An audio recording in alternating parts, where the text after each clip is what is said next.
pupunta na tayo dito pa sa isang mainit na usapin ngayon.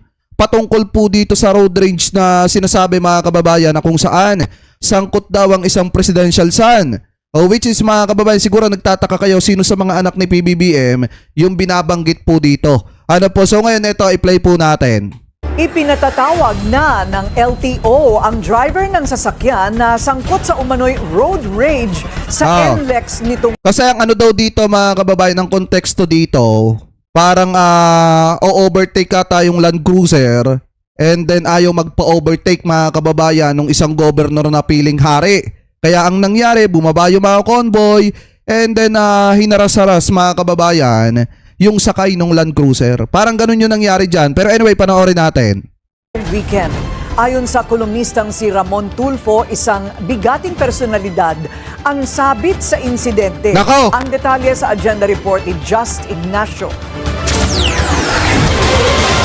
Naglabas na ng show cause order ang LTO laban sa provincial government ng Bulacan matapos ang nangyari umanong road rage noong gabi ng February 21, 2026 sa southbound lane ng NLEX. Sangkot sa nasabing insidente ang convoy ng 4 na sasakyan, kabilang ang isang Toyota Hilux na may plate number na SCC 1290. Ayon sa report ng LTO, hinarang at na-corner ng convoy ang isang Toyota Land Cruiser matapos itong mag-attempt na mag-overtake sa kanila. Umabot daw sa 10 lalaki ang bumaba mula sa convoy para iharas at pagbantaan ang driver at pasahero ng nasabing Land Cruiser. Naku po! Mabilis namang nagsitakas ang mga suspect nang makitang may papalapit na traffic enforcer para i-check ang gulo. Bunsod nito, inutusan ng LTO ang registered owner at ang designated driver na sumipot sa kanilang opisina sa Quezon City bukas, araw ng Martes, February 24, 2026. Kailangang magsumiti ang mga sangkot ng verified explanation kung bakit hindi dapat bawiin ang kanilang lisensya dahil sa reckless. Alam nyo, dapat kasi pagka mga ganyan, ito payo ko po sa lahat ng mga politiko, nasa sa inyo kung makikinig po kayo or hindi. Alam nyo, hindi porket politiko kayo, magyayabang-yabang na kayo. Diba? Hindi porket politiko kayo, magyayabang-yabang na kayo na kapag ka na-overtakean kayo, magagalit kayo. Huwag kayo magpiling hari. Kasi unang-una, kung hindi dahil sa taong bayan na nagluklok sa inyo, sa posisyon ninyo, hindi naman kayo magiging governor or hindi kayo magiging congressman o anong pa man posisyong meron kayo. Kasi biruin nyo mga kababayan ito kung may katotohanan man ito na nagagawa, kasi may mga lumalabas na presidential son daw yung hinaras mga kababayan, which is anak ni PBBM. So ngayon, kung nagagawa pala yan sa anak ng isang presidente mga kababayan, kayang-kayang gawin yan sa normal na mga kababayang Pilipino natin. Kaya nga sana, yung ibang mga politiko dyan, kung may mga convoy kayo, much better na pangaralan nyo yung convoy ninyo na kapag ka may ganyan na nag-a-attempt na umovertake sa inyo, baka siguro importante, nagmamadali, hayaan nyo na lang. Diba? Kasi minsan mga kababayan, sa totoo lang, ang isa kasi sa mahirap sa mga yan, kapag ka na-overtaken mo, akala nila kalaban na. Ang isa pa sa pinakamahirap sa mga yan mga kababayan, kapag ka in-overtaken mo, parang natapakan na yung mga ego nila. Kaya magagalit-galitan at haharassing ka. Kaya nga sa totoo lang, dapat talaga yung mga ganito, tinatanggalan na lisensya yung mga yan. Kasi tama yung sinabi ni Secretary John Vic, wag magpiling hari. Nagpipiling hari kasi. Di po ba? Anyway, tuloy pa natin. Driving. Agad ding isa sa ilalim sa 90-day preventive suspension ng driver's license ng mga suspect habang patuloy ang investigasyon. Isinailalim na rin sa alarm status ang Toyota Hilux at pinapasurrender din sa driver ang kanyang lisensya sa araw ng hearing. Una nang naiulat na sakay ng Land Cruiser na hinaras ng convoy ang isa sa mga anak ni Pangulong Bongbong Marcos. Diba? Mariin naman itong itinanggi ng Malacanang. Ayon naman sa kolumnistang si Ramon Tulfo, maaaring si Bulacan Governor Daniel Fernando ang sakay ng convoy. Tanong pa niya, palalampasin na lang ba ang insidente just because it was not the presidential son that was harassed? Dapat na rin daw ipasa ang anti-road rage bill na nakabinbin sa Kongreso. Para sa agenda, Just Ignacio, Billionaire News Channel. Ngayon mga kababayan, ito kasi yung post ni Ramon Tulfo. Sabi dito, yan yan.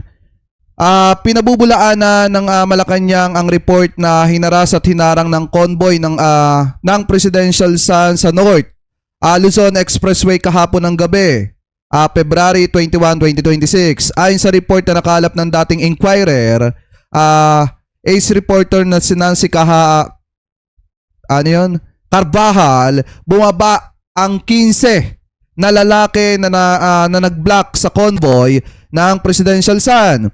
Ang mas malaking convoy ng nagharang ay nakarehistro sa Bulacan Provincial Government, mga kababayan. Nakakatawa ang PCO daw, mga kababayan, dahil daw po i-deny. Mas lalo nilang pinalalaki ang balitang road rage sa NLEX. Sabi pa dito, si Nancy ay award-winning journalist ng Inquirer na nagbunyag ng pork barrel scam ni Janet Lim Napoles. Maaring sakay si Bulacan Governor Daniel Fernando ng convoy na humarang sa convoy ng Presidential Son. Lagot ka sa kayabangan mo, Gov. Yan yung sabi ni Ramon Tulfo, mga kababayan. So sabi pa dito, ito pa, may post pa ulit si Ramon Tulfo. Yan. Yan. Sabi ni Ramon Tulfo, kapopost lamang po niya, mga kababayan. Yan. Sabi niya po dito, His Majesty, Bulacan Governor Daniel Fernando has been summoned to the Department of Interior and Local Government, DILG, in Quezon City. This is in connection with reports his convoy harassed the car of Presidential Son, Vini Marcos, along the North Luzon Expressway NLEX, mga kababayan. Bahag ang buntot mo ngayon, Fernando. O yan yung sabi ni Ramon Tulfo. Alam nyo, mga kababayan, sa totoo lang, kung totoo man po ito, napakabait po ng anak ni PBBM na yon. Diba, sa totoo lang, mga kababayan, napakabait po ni Sir Vini Marcos. Lahat naman po ng anak ni PBBM mababait, pero ang isa sa pinakamabait talaga, mga kababayan, at hindi nyo makikitaan ng kayabangan sa katawan, yung bunso pong anak ni PBBM na talagang bumababa talaga sa pilyon, and then nakikisalamuha sa mga kababayang Pilipino po natin. Minsan nga nakikipaglaro pa sa mga kabataan. Tapos na nakakapagtaka dito, sabi nga ng iba natin mga kababayang Pilipino natin, kung yung ang anak ng presidente na haharas, mga kababayan, ng mga politiko na piling hari sa kalsada, paano pa kaya kung mga normal na mga kababayang Pilipino po natin yung sakto na mag-o-overtake na ganun? Di po ba? Di lalo na baka katakot-takot na pagbabanta at panghaharas yung ginawa sa mga kababayang Pilipino po natin. Anyway, ituloy pa natin. Sabi pa dito, post naman ng isang netizen. Ito pa daw, mga kababayan, sabi dito sa One North for Better PH, yan po yung page, ikinekredit po natin sa kanila. Sabi po dito, ako, kahit walang posisyon at di mayaman, ipaglalaban ko ng patayan pag may nanakit sa anak ko. How much more kay Vini na anak ng presidente? Walang masamang tinapay sa katawan. Tapos di umano hinaras ng grupo ni Gobernur. Ay, di ko palalampasin yan. Dapat magtanda sila. Ang yayabang. Paano na lang kaya pakiramdam ni Vini? O, yan yung sabi dito, mga kababayan, no? Beruin nyo kung nagagawa yan ni Gobernur, ng mga convoy ni Gobernur Dan Fernando, mga kababayan, dun sa anak ng presidente, di kayang-kaya nilang gawin yan sa mga kababayang Pilipino po natin. Di po ba? Anyway, mga kababayan, ituloy pa natin kasi nagkaroon po ng press con. Ito pong si Secretary John Vic Remulla at sabi niya po dito, masyadong makahari. Remulla hits Bulacan Governor for occupying NLEX lanes while traveling, mga kababayan. So ito, i-play po natin. Follow up lang dun sa question ng ni Sam. Nag-usap po ba kayo ni Bulacan Governor Daniel Fernando tungkol dun sa allegedly incident dun sa... Nagkamali nga ako, tinawagan ko si Dan Fernandez eh. Natawagan ko si Dan Fernandez. Sabi niya, sabi sa akin ni Dan Fernandez, kukulong mo ba ako? Sabi ko, oo, kukulong kita. Tapos sabi ko, sino ba to? Si Dan Fernandez to. Sabi niya, ay, sorry. So, pagkatapos alas 11 yung gabi na eh. So, wala na akong matawagan nun. So, after that, next day, LTO na ang nag-take over ng investigation. Kasi may mga lumalabas na impormasyon. Allegedly, Tsaka mga kababayan, no, nakakalungkot lang isipin na napakabait kasi nung anak ni PBBM na yon. Kasi sa totoo lang, 'di ba, kung matatandaan nyo nung nag-ano tayo sa Malacanang, umattend tayo ng isang doon. Yun lang yun alapitan ko para makapagpa-picture kasi nga hindi ako umabot kay PBBM. And then nung nilapitan ko yun mga kababayan, mawak pa sa balikat ko tapos nagpicture kami. Doon ko na experience na talagang walang kayabang-yabang mga kababayan sa katawan, napaka down to earth. Tapos ang nakakapagtaka pa, gaganunin lang sa NLEX mga kababayan, porket mag-overtake lang yung sinasakyan, allegedly, doon po sa mga convoy ni Governor Dan Fernando. Ano po, pero yun yung mga kababayan partida, governor pa lang yun, pero piling hari na. Paano pa kaya kapag nagkaroon pa ng mataas na posisyon yun sa ating gobyerno? Samantala, sa bagay mga kababayan, kung si Sara Duterte nga masyadong bilib na bilib doon, baka pareha sila. Anyway, tuloy pa natin. Seka, wag ho ninyo akong pagalitan. Ang sabi, Sek,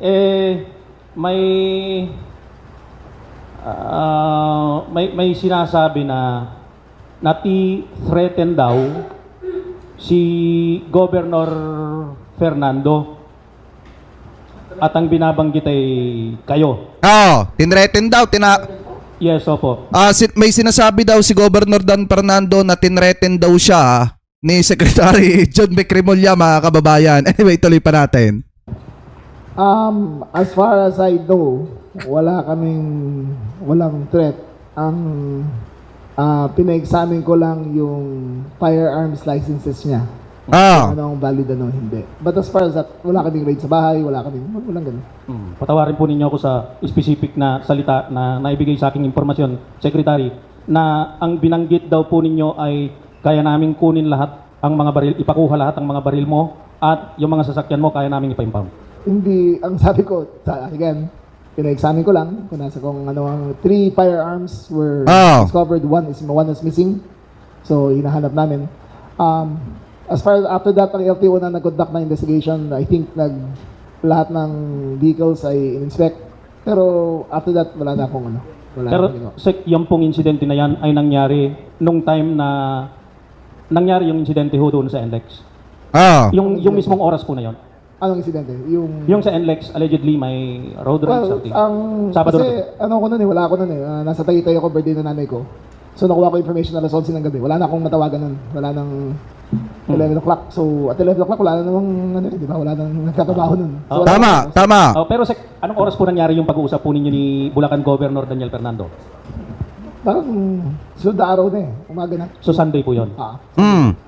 Pero LTO naging lead. Siguro tanong nyo yung sa Police Regional Office 3.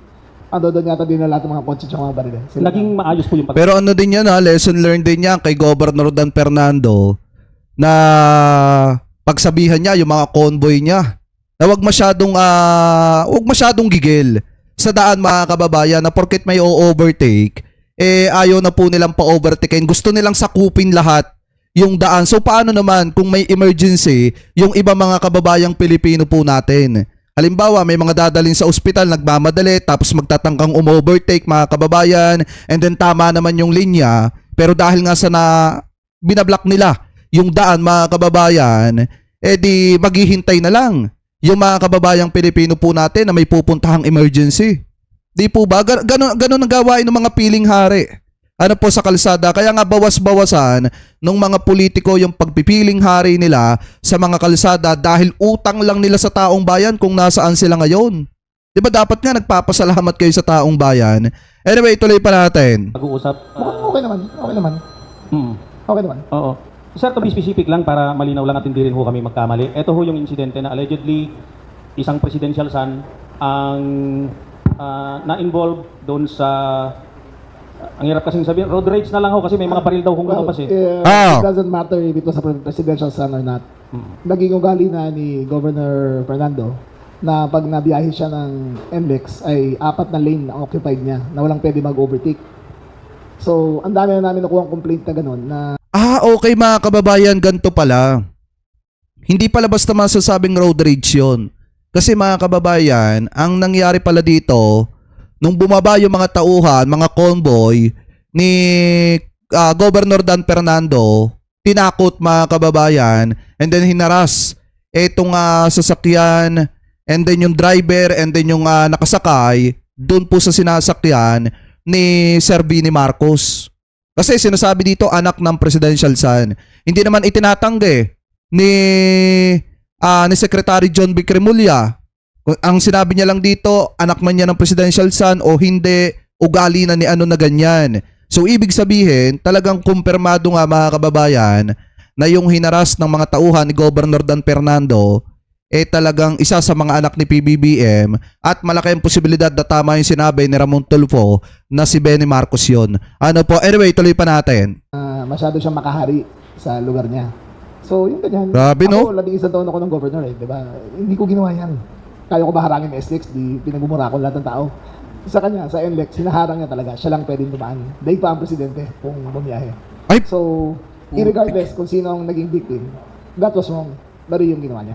And Grabe, based no? on that, kasama na yung insidente nung gabi ng araw ng Sabado, ano ho yung kaso kung meron man na maring kaharapin po ni Governor Fernando? Actually, ang LTO tsaka Regional Office 3 ang dapat tanong nyo. Sila ang makakaalam ng lahat na yan. Wala sa akin yung facts. Wala sa akin yung findings sila. Wala pa sa akin. Karen de Guzman of ABS-CBN. Grabe, no? Sir, in relation lang po sa mga road incidents natin, meron po nagva-viral Mas matindi pa kay Kibulo yun. Biruin nyo, NLEX. Diba? Paharang mo tapos ikaw lang ang pwedeng dumaan. Tindi nun, mga kababayan. po na isang sasakyan na di umano ay nakasakay daw po kayo. Number 6 po yung plate number at nagwangwang daw po kayo doon po sa lugar sa Makati area. Gaano katotoo po na kayo raw po yung nakasakay dito? I don't know when that happened. I think it's fake. Ha? Black po yung sasakyan. Wala akong black na Mercedes. Wala akong ganun. Mercedes? Wala akong ganun na kotse. Ang kotse ko is a Sequoia, tsaka isang Escalade. Na, yun lang ang nakaregister na 6. Pero black na Benz, wala akong ganun. Wala akong ganun. Fake yun. Pero anong plate number po? Number 6 po kasi yung nakalagay eh. Tapos kayo po yung... Number 6, lahat ng cabinet secretaries ko number 6 eh. Di ba? So, honest to God, wala akong black na Mercedes na kotse. So, fake news yan.